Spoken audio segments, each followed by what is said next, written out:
Дольше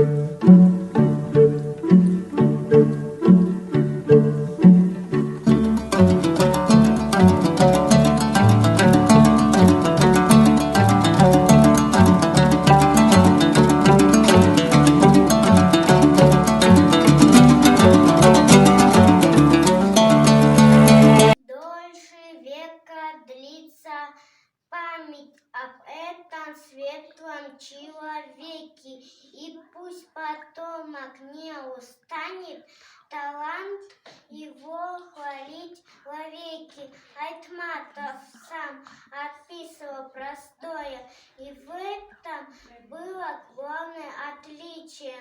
В его рассказах каждый отыскал родного.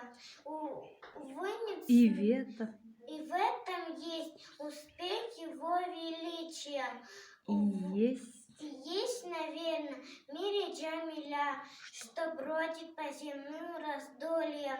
И с матерями говорит земля об их печали женской доли. А где-то дни проходят на полеты, и как в рассказе старой книжки все ждет свой белый пароход.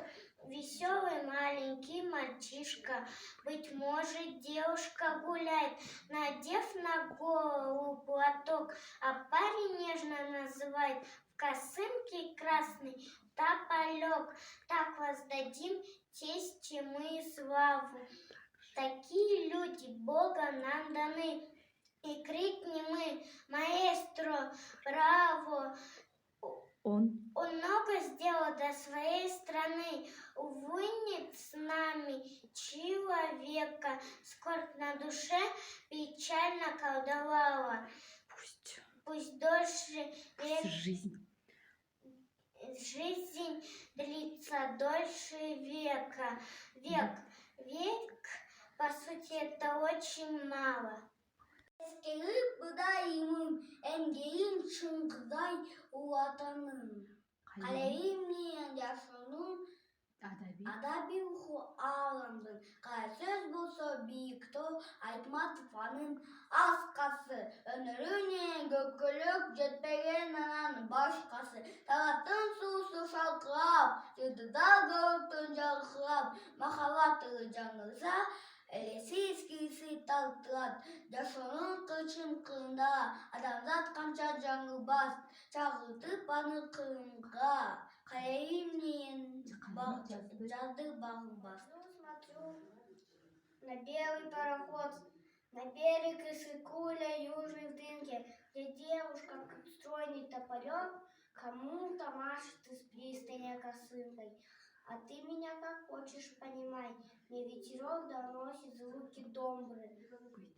Быть может, это песня Стори Бегемай, а может, это песня Раймалы. И точно у века длится день на родине Айтматова Чингиза.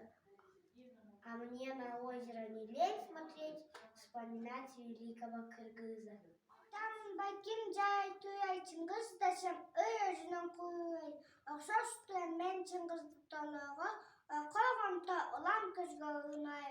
Окшош ұлықсың сен, учуында ұлы жойды бастаған.